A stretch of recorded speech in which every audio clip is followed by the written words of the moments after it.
예수님께 나오지 못할 사람은 그 누구도 없습니다.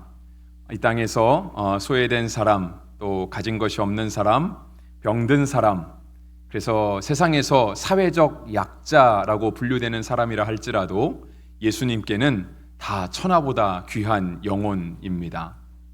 오늘 본문에는 10명의 나병 환자가 드러나고 있습니다. 그들은 나병에 걸린 사람들로서 그 당시의 법으로 따지면 굉장히 제약된 사람들이었습니다. 그러니까 많은 그들을 올가매는 율법의 규정들이 있었습니다. 그것을 살펴보면 민수기 5장 2절과 3절 말씀에서 찾아볼 수 있습니다. 이스라엘 자손에게 명령하여 모든 나병 환자와 유출증이 있는 자와 주검으로 부정하게 된 자는 다 진영 밖으로 내보내되 남녀를 막론하고 다 진영 밖으로 내보내어 그들이 진영을 더럽히게 하지 말라 되어 있습니다. 그러니까 이들은 병이 걸린 것도 서러운 일인데 그들이 걸린 병으로 말미암아 부정하다 인식되는 사람들이었습니다. 그래서 사람들은 그들과 함께 있으면 자신들이 부정해진다 생각했습니다. 그러니까 성경의 표현에 빌리면 오늘 마지막에 있는 말씀처럼 우리가 나병 환자들로 인하여서 더럽혀진다라고 하는 의미입니다. 그러니까 아픈 것도 참 이렇게 마음이 섭섭하고 서운하고 때때로는 왜 나만 이렇게 아플까라고 하는 불평과 불만이 있을 수도 있는데 그렇게 몸이 아픈 것이 곧 부정함이 되어지고 다른 사람까지도 더럽힐 수 있다라고 여겨졌기 때문에 사실상 이 나병 환자들은 그 당시 세계관 속에서는 굉장히 소외되고 정말 예수님을 만나기에는 되게 어려운 사람들이었습니다. 그런데 예수님께서는 이들을 찾아가셨습니다. 오늘 본문 말씀 11절과 12절에 보시면 예수께서 예루살렘으로 가실 때에 사마리아와 갈릴리 사이로 지나가시다가 한 마을에 들어가시니 나병 환자 10명이 예수를 만나 멀리 서서라고 되어 있습니다. 그러니까 예수님은 이들을 만나러 그 마을에 들어가셨습니다. 그런데 예수님은 또한 율법을 이렇게 어기고자 하지는 않으셨습니다. 그래서 그들과 일정한 거리를 두시고 멀리 서 계셨다라고 말씀하고 있습니다. 이 10명의 나병 환자들은 예수님을 보자마자 예수님을 향하여 큰 소리로 외쳤습니다. 그것이 바로 13절에 기록이 되어 있는데요. 소리를 높여 이르되 예수 선생님이여 우리를 불쌍히 여기소서 하거늘. 이들은 예수님을 보자마자 예수님을 향하여 아주 큰 목소리로 자신들을 불쌍히 여겨달라고 외쳤습니다. 원래 율법에 의하면 이들은 가까이 할 수 없는 사람들이었음에도 불구하고 예수님은 이들을 일부러 의도적으로 찾아가신 것입니다. 그것이 11절을 통해서 우리가 짐작해 볼 수 있는데요. 예루살렘이라고 하는 곳을 가시면서 예수님이 사마리아와 갈릴리 사이를 지나가시다가 한 마을에 들어가셨다라고 기록하고 있기 때문에 그렇습니다. 예루살렘이 어떤 곳이냐면 그 당시 성전이 있는 곳입니다. 그 거룩한 장소 성전에 가기 위해서 예수님이 어디선가 길을 가야 되는데 당시 사람들이라고 한다면 내가 성전을 향해 나아가니까 내가 하나님을 만나기 위해서 성전을 향해 가야 되니까 우리의 몸과 마음을 깨끗이 하고 옷도 깨끗하게 입고 몸도 깨끗이 씻고 최대한 부정된 것을 가까이 하지 말아야 되겠다라는 생각이 당연히 있었을 것입니다. 그런데 만약에 중간에 나병 환자들이 사는 곳이 있었다라고 한다면 성전을 향해서 갈 때 분명히 이것을 돌아갔을 것입니다. 왜냐하면 나는 하나님께 나아가야 되기 때문에, 나는 성전에서 하나님을 만나야 되기 때문에 안 그래도 있던지 없던지도 하나님께 다 용서받고 나아가야 할 텐데 내가 일부러 그 부정한 사람들을 만나면서 몸을 더럽힐 필요가 없다라고 생각했을 것입니다. 그래서 돌아갔겠죠. 어떻게든 그들을 만나지 않으려고 했을 것입니다. 그런데 예수님은 그 예루살렘이라는 곳을 향해 가시면서 한 마을에 들어가셨는데 그곳에 나병 환자 10명이 있었던 것입니다. 그러니까 나병 환자들이 격리되어 수용된 마을이라고도 볼 수 있겠습니다. 예수님이 그곳에 가시는 거죠. 일정 거리는 뛰어들긴 하셨지만 예수님은 그들이 하시는 말씀을 충분히 들으실 수 있었습니다. 그리고 예수님도 그들에게 말씀하실 수 있었습니다. 이 10명의 나병 환자는 예수님을 만나자마자 예수님이 오신다는 그 소리를 듣고 정말 예수님이 우리의 소리를 들을 만한 그곳에서 예수님을 향하여 크게 외쳤습니다. 예수 선생님이여 우리를 불쌍히 여기소서. 우리가 주님을 향하여 우리도 이렇게 부르짖을 때가 있습니다. 그런데 예수님을 향하여 부르짖는 것은 부끄러운 것이 아닙니다. 이 당시 나병 환자들은 부정하다 여겨진 사람들이었거든요. 근데 나에게 이런 부정함이 있습니다. 사람들이 다 나를 멀리하고 나를 만나려 하지 않습니다. 왜냐하면 내가 남을 더럽힐 수 있기 때문에 그렇습니다. 나에게 만약에 그런 치부가 있다라고 한다면 우리가 그걸 큰 소리로 외치면서 우리가 그것을 밝히지는 않으려 하겠죠. 왜냐하면 창피하잖아요. 내가 죄인됨을 드러내는 것 자체가 나의 사회적 위치를 떨어뜨릴 수도 있잖아요. 안 그래도 사람들이 나를 외면하고 나를 특별한 곳에서 격리 수용하고 있는데 더 나 자신을 낮춰서 주님 앞에 큰 소리를 지른다는 것은 이들에게도 쉬운 일은 아니었을 것입니다.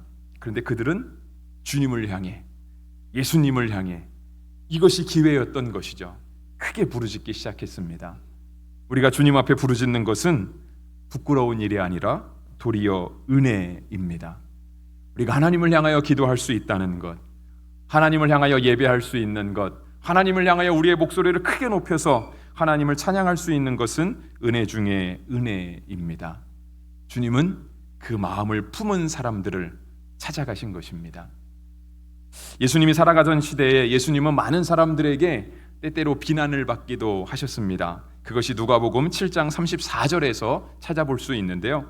인자는 와서 먹고 마시매 너희 말이 보라 먹기를 탐하고 포도주를 즐기는 사람이요 세리와 죄인의 친구로다 하니 되어 있습니다. 그 당시 세리와 죄인 동급으로 여겨졌습니다. 직업이 세리라고 하면 너는 죄인이야 이렇게 됐던 것이죠. 마치 일제시대에 조선의 세금을 걷어서 일본 정부에 갖다 바치는 그런 세무 공무원들처럼 세리들은 그렇게 여겨졌습니다. 그래서 그것이 곧 죄인이라고 여겨졌던 거죠. 근데 예수님은 그들을 찾아가셨습니다. 근데 예수님 주변에 있는 많은 사람들은 예수님을 도리어 욕했습니다. 하나님의 아들이라 그러더니 조금 가르치는 게 권세 있고 때로는 병도 낫게 하고 신기한 기적들을 많이 일으키더니 결국은 살아가는 거 보니까 세리하고 죄인들하고 같이 어울리는 사람이구나. 사람들이 예수님을 그렇게 비난했던 것이죠.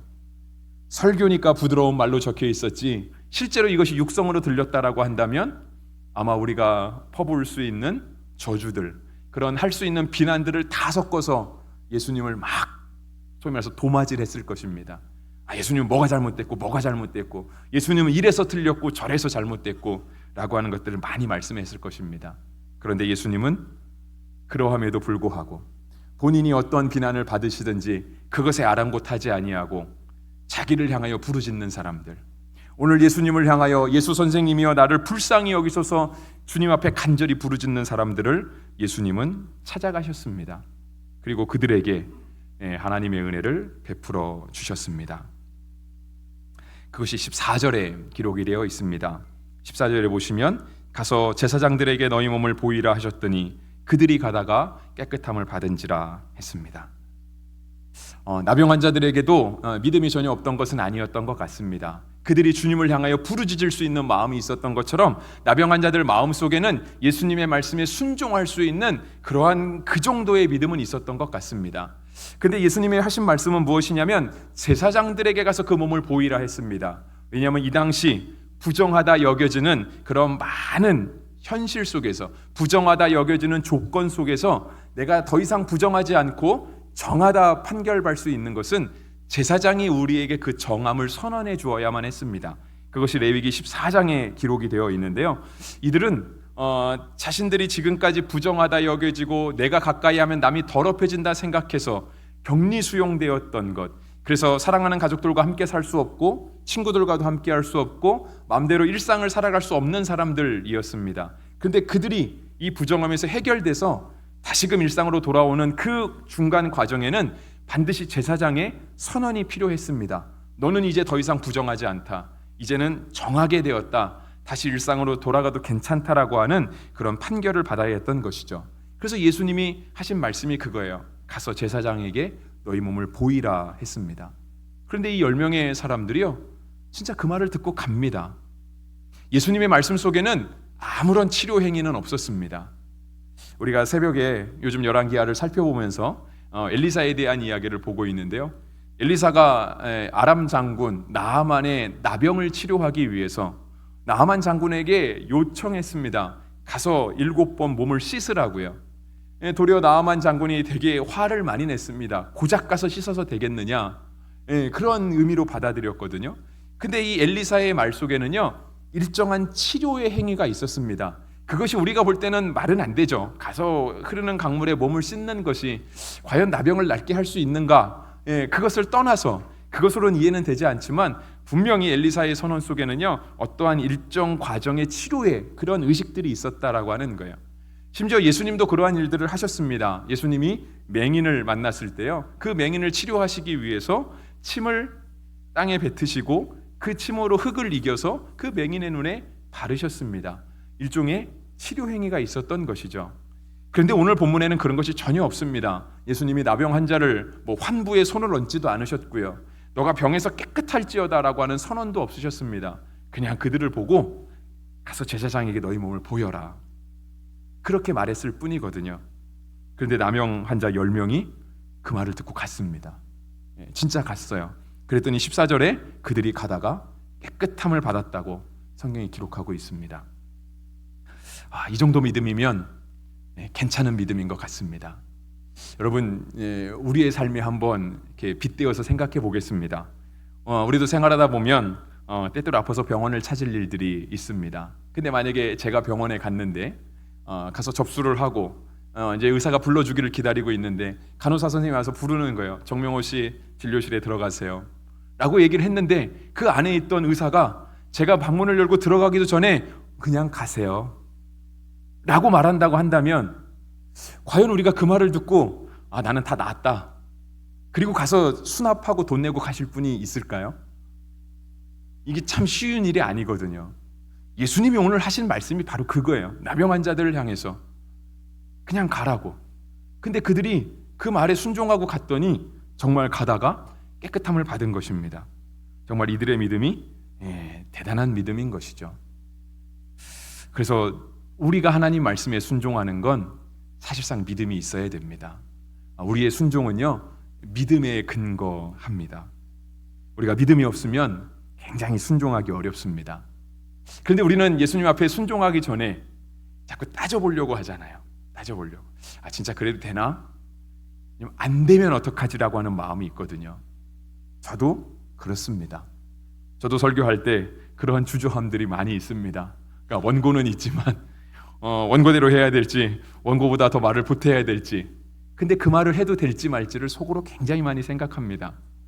목사로서 믿음의 선포를 할 수 있습니다. 근데 제 마음속 한쪽 구석에 어떤 그 좀 불안함이 있냐면, 믿음으로 선포했는데 안 되면 어떡하지? 설교 끝나고 와서 따지면 어떡하지? 그런 마음이 있습니다.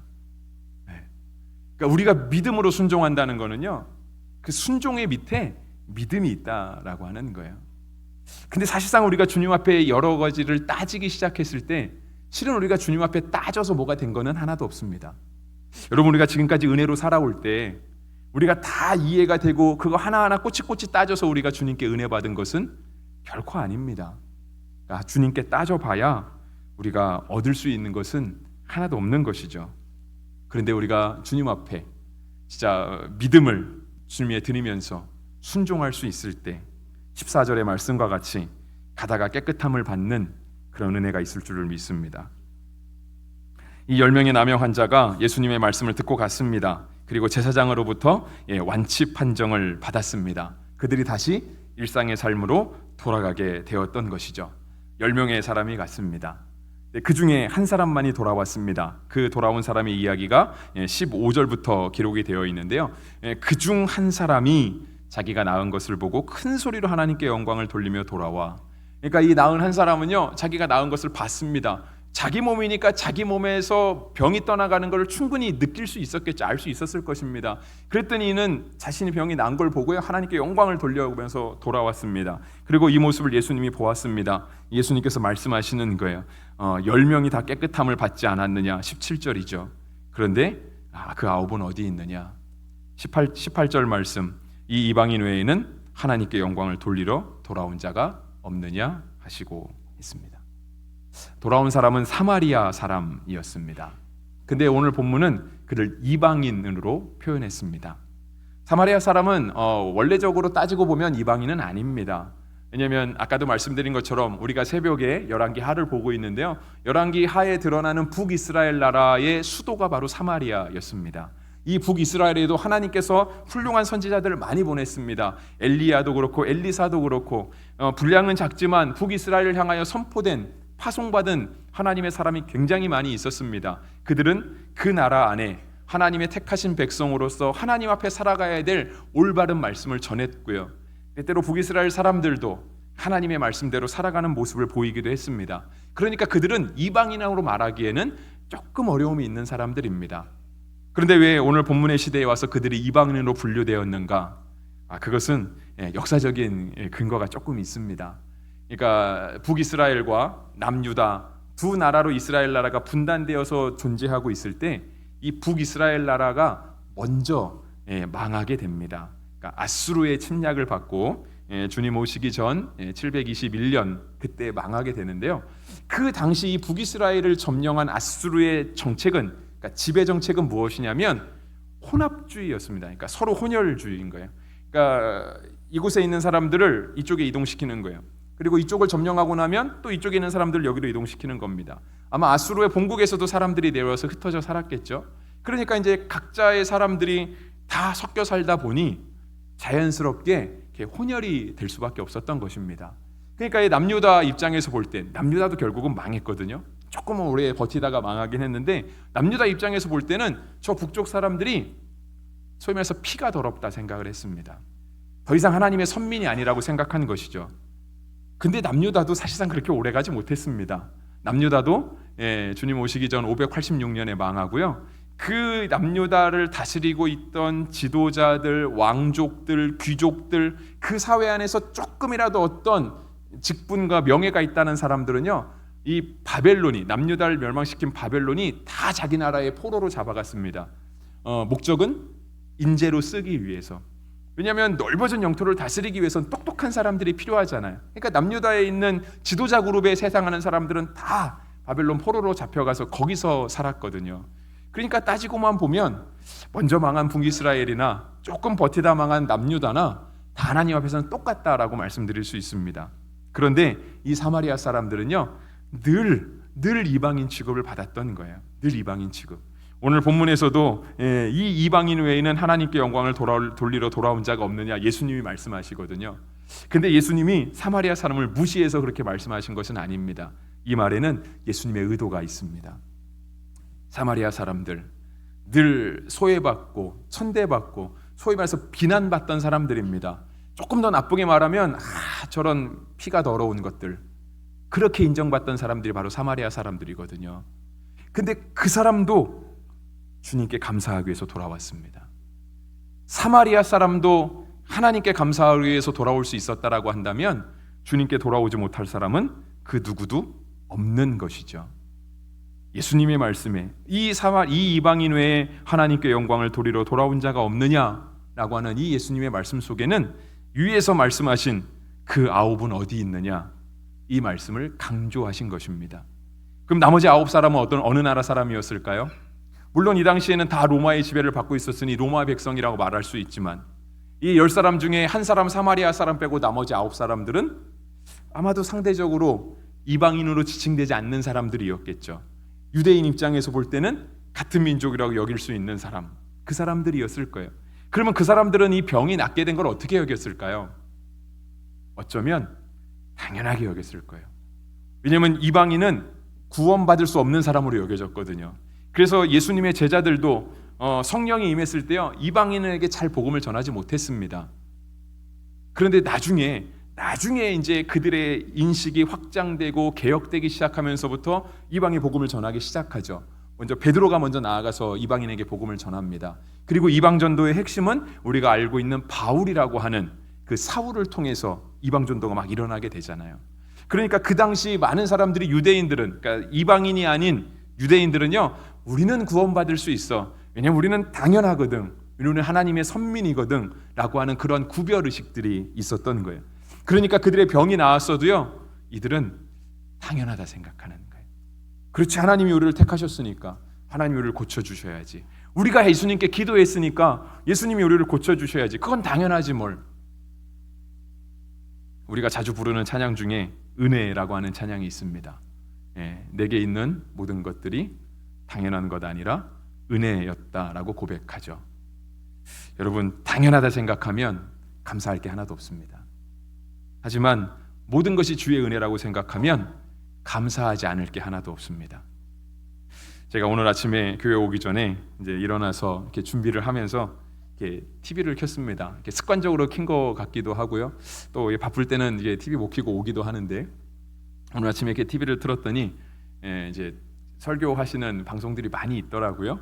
그래서 이제 뭐 온누리교회 설교도 잠깐 듣고, 뭐 우리들 교회 설교도 잠깐 듣고, 그래서 이게 설교 오늘 또 일부 예배에 들어오기 전까지는 이제 소망교회 설교도 잠깐 들었습니다. 듣고 이렇게 들어오는데요. 마침 제가 아침에 뉴스를 틀었을 때 이렇게 채널을 돌리다 보니까 이란에 대한 이야기가 잠깐 나오더라고요. 그래서 이제 그게 어느 쪽 뉴스인지는 잘 모르겠습니다만, 뉴스가 하고 있는 내용은 뭐냐면 이제 대통령 선거를 하는데 조금 개혁적인 후보가 나와서 또 자신의 어떤 이렇게 정책들을 막 소견 발표를 하고, 그다음에 조금 보수적인 사람이 나와서 어떤 보수 자기의 어떤 정책을 발표했습니다. 그런데 이제 그쪽은 이슬람 국가이다 보니까 이렇게 여성분들이 이렇게 히잡 같은, 물론 남자도 이렇게 그런 복장들, 종교에 맞는 복장을 하고 다녀야 되잖아요. 근데 이제 조금 개혁하려고 하는 사람들, 이것이 우리를 자꾸 올가맨다라고 하는 거예요. 사람의 인권을 자꾸 제약한다라는 거죠. 그래서 이거를 하지 말아야 된다, 아니다 해야 된다라고 하는 것들이 첨예하게 부딪히고 있었습니다. 근데 그러면서 드는 생각은 그거죠. 우리는 채널만 돌리면 언제든지 하나님을 예배하는 그런 장면을 볼 수도 있고 설교도 들을 수 있는데, 이란 사람들 아무리 싸워서 그 누가 정권을 잡는다 한들 그들은 하나님을 예배할 수 없습니다. 예배하려면 생명을 걸어야 하는 것이죠. 여러분, 오늘 교회 오실 때 누군가가 여러분을 향하여 교회 간다고 손가락질하는 사람이 있던가요? 여러분이 오늘 혹시 성경책을 옆에 끼고 오실 때 저 사람 거룩한 척한다고 성경책 끼고 다닌다고 혹시 여러분을 조롱하던 분이 있었습니까? 그러지 않습니다. 우리는 늘 하고 싶은 만큼 하나님을 예배하며 살 수 있습니다. 예배하는 게 당연하다 여겨지면 은혜가 아니지만, 우리가 예배할 수 있는 것을 하나님께 감사할 수 있다라고 한다면 예배 자체가, 우리가 하나님 앞에 기도할 수 있고 찬양할 수 있는 것이 하나님이 얼마나 큰 은혜인 줄을 모릅니다. 사마리아 사람도 하나님께 감사할 수 있었다라고 한다면 그 누구도 하나님께 감사할 수 있습니다. 감사는 일종의 훈련입니다. 그래서 이게 훈련이 잘 되면 감사가 습관이 되기도 합니다. 반대로 불평도 습관이 됩니다. 하지만 불평은 훈련하지 않습니다. 왜냐하면 그것은 훈련할 필요가 없다라고 생각하죠. 왜냐하면 몸에 익힐 필요가 없으니까. 근데 그럼에도 불구하고 우리가 훈련하지 않았는데 우리의 삶에 불평이 습관화되어 있다라고 한다면 나도 모르게 불평을 훈련하는 거예요. 근데 왜 불평을 훈련했을까요? 당연하다 여겼으니까. 당연하면 감사함이 사라지니까. 그러니까 당연하게 있는 현실에 대해서 감사가 사라지고 그 자리에 불평이 차지하고 나서는 거예요. 그리고 자꾸 비교하는 거죠. 그러다 보니 하나님을 향하여 마땅히 드려야 될 감사는 드리지 못하고 그 불평과 그 불만이 하나님 저는 이래서 불만족스럽습니다. 이래서 하나님 저는 제 인생이 불만입니다라고 하는 것들이 습관화되는 것이죠. 감사하는 사람은 어떤 상황에도 감사합니다. 반대로 불평하는 사람은 어떤 상황에도 불평합니다. 그래서 우리가 감사를 잘 훈련할 수 있으면 좋겠습니다. 우리가 감사를 잘 훈련해서 정말 당연하다 여기지 않고 하나님께 감사할 수 있는 사람이 된다면 마치 오늘 본문에서 돌아온 사람이 주님께 다시 찾아올 수 있었던 것처럼 우리도 다시 은혜의 자리로 나아갈 수 있습니다. 하나님께서 우리에게 은혜 주시면 우리 되게 감사하잖아요. 그런데 그 은혜를 받고 나서 이 은혜 당연합니다라고 생각해서 더 이상 주의 은혜를 구하지 않으면 우리는 은혜의 자리에서 점점 더 멀리 밀려날 수밖에 없습니다. 그런데 주님의 주신 은혜가 감사해서 감사함으로 다시 주님께 나오면 그 감사하는 자리에서 또 다른 주의 은혜를 경험하게 됩니다. 아까 제가 이 10명의 나병 환자들 그 정도 믿음이면 괜찮은 믿음이라고 말씀드렸는데요. 제가 다시 한번 말씀을 드리려고 합니다. 이 9명의 사람들 감사하러 오지 않았거든요. 당연하다고 여긴 것 같습니다. 주의 은혜를 받고 감사할 줄 모르는 사람이라고 한다면 설령 믿음이 있다 할지라도 이들의 믿음이 과연 주님께 칭찬받을 만한 믿음일까? 다시 한번 생각해 보아야 할 것입니다.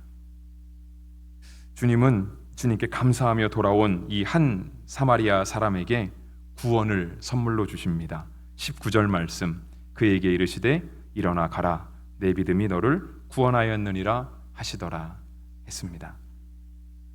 오늘은 맥추감사절입니다. 보리를 거두고 하나님께 감사를 드리는 거죠.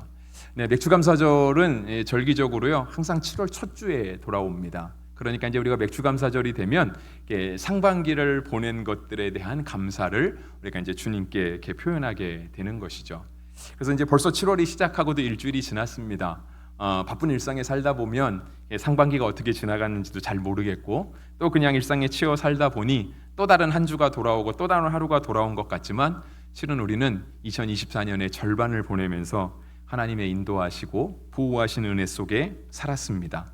그래서 오늘 우리가 주님께 감사하면서 예배를 드리는 것이죠. 내가 농사 짓지 않았는데 우리는 한 번도 밥을 굶어본 적이 없습니다. 내가 옷을 짓지 않았는데 우리는 헐벗어 보지 않았고요. 도리어 많은 것 중에 내가 골라 입으면 골라 입었지 늘 부족하다 느낀 적이 없습니다. 날씨가 많이 변화하고 있죠. 날도 더워지기도 하고 추워지기도 하고 때때로 에어컨 바람 때문에 냉방병이 오기도 하고 감기가 걸리기도 하고 그런데 그 모든 것들이 다 하나님께서 우리에게 주신 감사라고 생각하면 오늘 우리가 이 시간 주님께 드릴 수 있는 감사는 차고 넘치게 될 것입니다. 혹시 감사를 놓치고 있는 것이 아닌지 한번 돌아보시기를 바랍니다.